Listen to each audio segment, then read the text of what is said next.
Hello friends, let's start. For today's general science topic, so first write your day date, name and roll number. Unit 2, Plant Life, એટલે વનસ્પતિ જીવન. Chapter 3, Parts of Plant, એટલે વનસ્પતિના ભાગો યા parts એટલે ભાગો. માં learning points શીખવાના મુદ્દા. First, parts of a plant, વનસ્પતિના ભાગો તો કે આવશે root એટલે મૂળ, પછી સ્ટેમ એટલે પ્રકાંડ અથવા થડ, લીફ એટલે પાન, ફ્લાવર એટલે ફૂલ, ફ્રૂટ એટલે ફળ, એન્ડ સીડ્સ એટલે બીજ. We see many trees and plants around us. આપણે આપણી આસપાસ ઘણા બધા વૃક્ષો અને વનસ્પતિ જોઈએ છીએ. many એટલે ઘણા and trees એટલે ઝાડ, around એટલે આસપાસ.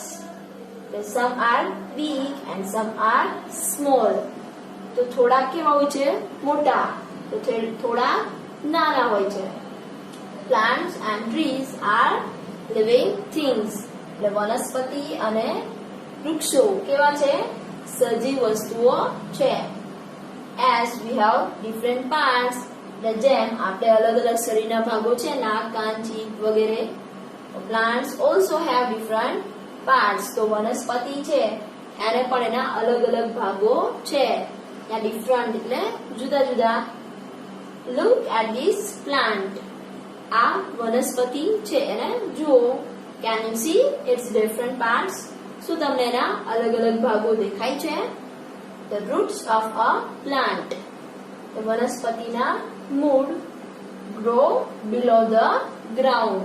ક્યાં ઉગે? તો કે જમીનની નીચે વિકાસ પામે છે. જમીનની નીચે શું વિકાસ પામે? તો કે roots એટલે મૂળ. અહીંયા છે જમીન, એની નીચે અંદર શું વિકાસ પામે? roots. The part above the ground is called the shoot. એટલે જમીનની જે ઉપરનો ભાગ છે એ જે વિકાસ પામે એને શું કહીએ છીએ આપણે? shoot. The stem, branches, leaves, buds, flowers and fruits are parts of the shoot. અને જે shoot છે એના અલગ અલગ ભાગો કયા આવશે? એટલે અંકુરણ પામે, એમાંથી જે નાનો રોપો બને એમાંથી જે વિકાસ પામશે એ. તો એમાં અલગ અલગ ભાગો કયા આવશે? સ્ટેમ, થડ, બ્રાન્ચીસ ડાળીઓ, લીવ્સ એટલે પાંદડા, બર્ડ્સ એટલે કડી, ફ્લાવર્સ એન્ડ ફ્રૂટ્સ એટલે ફળ અને ફૂલ. બધાના અલગ અલગ ભાગો છે. પછી સ્ટેમ છે અહીંયા, પછી ફ્લાવર આ ફૂલ છે, આ શું છે? ફ્રૂટ્સ એટલે એના ફળ, લીવ્સ એના પાંદડા.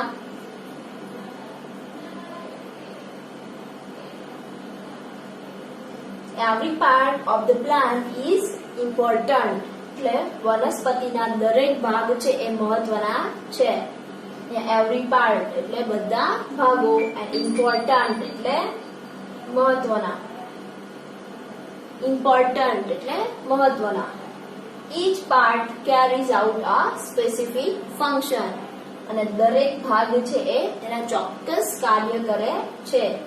each એટલે દરેક અને carries એટલે લઈ જવું, specific એટલે ચોક્કસ, function એટલે કાર્ય. Amazing facts, વિસ્મયકારક Satya. There are over 260,000 types of plants in the world. એટલે દુનિયામાં લગભગ 2,60,000 પ્રકારના અલગ અલગ વનસ્પતિ છે. First one is root. root એટલે મૂળ. The part of the plant that grows underground is called the root. એટલે વનસ્પતિનો એ ભાગ કે જે ક્યાં વિકાસ પામે છે? કે જમીનની નીચે, એને શું કહેવાય? મૂળ. અહીંયા જો મૂળ છે, underground એટલે જમીનની નીચે, and called એટલે કહે છે. Roots grow deep into the ground. મૂળ છે એ જમીનની અંદર ઊંડા સુધી વિકાસ પામે છે. deep એટલે ઊંડું, into એટલે ની અંદર. They also spread wide across the ground. તેઓ જમીનની અંદર પહોળા પણ ફેલાય છે. સ્પ્રેડ એટલે ફેલાવવું અને વાઇડ એટલે પહોળું એટલે મીન્સ નીચે ઊંડા ના તે પણ પહોળાઈ પણ એની વધે છે. ક્રોસ એટલે પસાર થવું. See the roots of a banyan tree on the ground. એટલે banyan tree છે એના મૂળ છે એ જુઓ. અહીંયા banyan એટલે વડ. The bigger the tree એટલે જેમ વૃક્ષ છે એ મોટું, the deeper and more spread out are its roots. એટલા જ તેના મૂળ છે એ વધારે ઊંડા અને ફેલાયેલા હશે. Deeper એટલે ઊંડા અને spread એટલે ફેલાવવું. So I hope friends you understand.